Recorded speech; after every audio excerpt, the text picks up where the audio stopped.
It's still early in the 2018 races for California governor and U.S.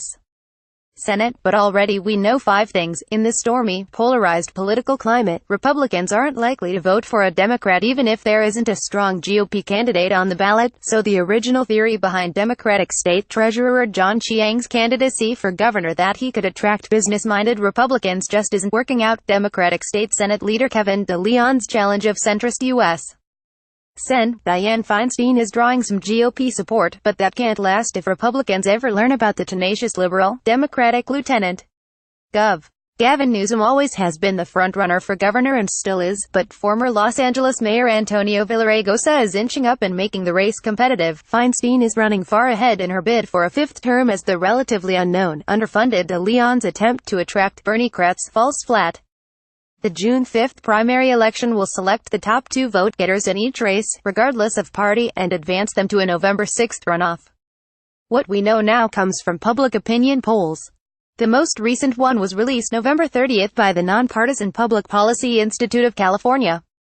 It showed that among likely voters, Newsom led the gubernatorial contest with 23%, followed by Villaraigosa at 18%. Then came Chiang and Republican businessman John Cox, both at 9%. After that was Republican Assemblyman Travis Allen of Huntington Beach, 6%, and Democratic former state schools chief Delane Easton, 3%. Nearly a third of the likely voters hadn't decided. In the Senate race, Feinstein was outrunning fellow Democrat de León by 45% to 21%. A third were undecided. A month earlier, a USC Dormsci Fellows Angeles Times poll found Newsom leading Villaraigosa by 10 percentage points.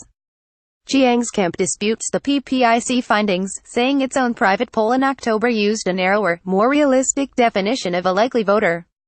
And in that survey, Chiang trailed Villaraigosa by only 2 points. But Newsom had an even larger lead, 14 points. The public polls are neutral and accessible, so I go with them. What stood out in the PPIC survey was Villaraigosa creeping up on Newsom. Villaraigosa, 64, is also a former Assembly Speaker, and Newsom, 50, made his political name as San Francisco mayor. Villaraigosa's hopes largely depend on whether Latinos finally turn out to vote in decent numbers. They've been undervoting in California for decades.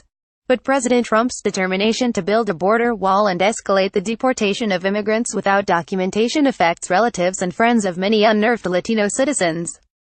And they just might be motivated to vote next year. There'll also be Latinos running in most other statewide races. Villaraigosa would be the first Latino in history to be elected California governor. One Latino, Romualdo Pacheco, served for a few months in 1875 after ascending from lieutenant governor when the governor, Newton Booth, was elected to the U.S. Senate. In the PPIC poll, Latinos favored Villaraigosa over Newsom by 42% to 11%. Latinos weren't helping de León much in the Senate race, however. They backed Feinstein 48% to 26%. Nearly half of Latino voters drew a blank on de León. The challenge for de León is the fact that although he has held a very powerful position in Sacramento's voters say they've never heard of him, says Mark Baldassar, the PPIC president and pollster. How do you get known in this climate? With money. And de León doesn't have much. Feinstein can raise tons. But de León is getting a boost from Republicans, no doubt because his name isn't Feinstein, a decades-long GOP nemesis. And there aren't any GOP candidates running for the Senate. Republicans favored de León over Feinstein in the poll by 25% to 18%. But Democrats supported the incumbent senator by 66% to 16%. Republicans presumably will flee de León once they realize he pushed through sanctuary state legislation and has promoted other liberal bills such as tough gun control and state single-payer health insurance. Those leftist efforts, however, aren't attracting Bernie-crats. Liberals favored Feinstein 57% to 20%. In the gubernatorial race, Chiang, selling himself as a good money manager, was supported by only 2% of Republicans. Nearly half of Republicans backed the obscure GOP candidates, and more than a third were undecided. It could be that the soft-spoken Chiang, 55, lacks the oratorical flair sought by today's agitated voters who are attracted to firebrands. But in this era, Republicans really dislike most Democrats, and vice versa. The PPIC poll showed that 91% of Republicans have an unfavorable impression of the Democratic Party.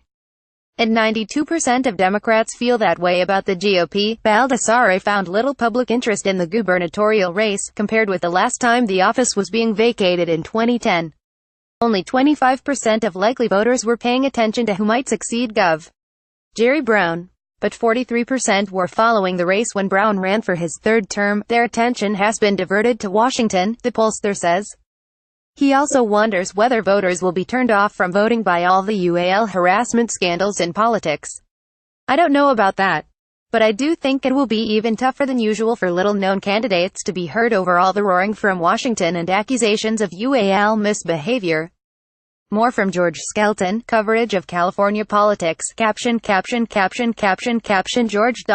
at lawtimes.com. Follow at lawtimeskelton on Twitter. Also, you should believe women in politics who speak out about UAL misconduct. Where's your money really going when you donate to charity?